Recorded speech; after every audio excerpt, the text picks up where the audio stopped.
দেখুন, বিএসএফ এর কর্তারা শুরু থেকে একটা কথা বলছে যে বিজেপির সাথে তাদের যে সম্পর্ক সেটা অত্যন্ত সুমধুর এবং একটা দীর্ঘ তার ইতিহাস রয়েছে।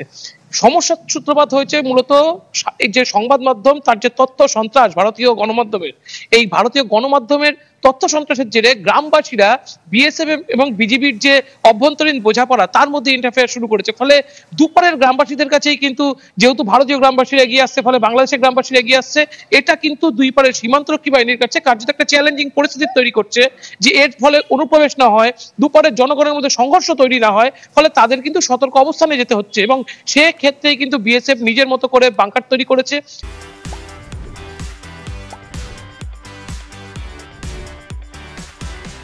এবং অবশ্যই যে এই যে বাংকার বিএসএফ বা বিজেপি কয়েকদিনের মধ্যে তৈরি করেছে, গ্রামবাসীদের সাহায্য নিচ্ছে, এটা কিন্তু একটা উদ্বেগজনক পরিস্থিতির সীমান্ত এলাকা আরো বেশি করে সৃষ্টি করছে। কিন্তু যেটা মূলত বলা হচ্ছে যে এই যে স্থানীয় মানুষ, যেটা বিএসএফ বিজেপির যে একদম রীতিমতো প্রতিদিন তাদের মধ্যে বৈঠক হয়, তাদের মধ্যে বোঝাপড়া তথ্য আদান প্রদান যে সম্পর্ক, সেটার মধ্যে সাধারণ মানুষ এনগেজ হয়ে যাবে, তারা কিন্তু বেশ সমস্যার জটিলতার সম্মুখীন হচ্ছে।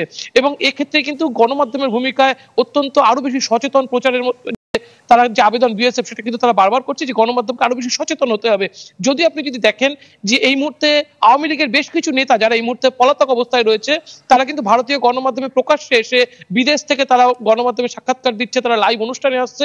ফলে পরিস্থিতি কিন্তু আরো বেশি ঘোলাটে হচ্ছে এবং পশ্চিমবঙ্গের যেসব নেতা অর্থাৎ শাসক দল বা বিরোধী দল, তারা কিন্তু বাংলাদেশকে মূলত গণমাধ্যমের নজরে দেখছে এবং সেখানে কিন্তু তারা বলছে বাংলাদেশে একেবারে খাদ্য সংকট তৈরি হয়েছে, বাংলাদেশের জনগণের মধ্যে ক্ষোভ তৈরি হচ্ছে এবং এমন একটা পরিস্থিতি হচ্ছে যেখানে সরকার এই একটা যুদ্ধ ভাব বা যুদ্ধ পরিস্থিতির পরিকল্পিত যুদ্ধের পরিকল্পনা, সেটা ভারতের সাথে তৈরি করার চেষ্টা করছে। ভারতীয় যে এই রাজনীতিবিদ, তারা কিন্তু এটা এখন এই পারের যে মানুষ অর্থাৎ পশ্চিমবঙ্গ বা ভারতের যে মানুষ, তাদের মধ্যে এটা বোঝানোর চেষ্টা করছে যে বাংলাদেশ সরকার গায়ে পড়ে এসে যুদ্ধ করার চেষ্টা করছে। যেটা কতটা সঠিক সেটা কিন্তু বাংলাদেশের মানুষ ভালো মতোই তারা বুঝতে পারছে যে গোটা ঘটনাটা কতটা বিভ্রান্তিকর এবং কিভাবে ভারতীয় মানুষকে, ভারতীয় গণমাধ্যম খেপিয়ে তুলছে শুধুমাত্র বাংলাদেশের মানুষের মধ্যে বিদ্বেষ ছড়ানোর জন্য এবং নিজেদের রাজনীতি আরো বেশি সুমধুর, আরো বেশি রাজনীতিকে চমকানোর জন্য।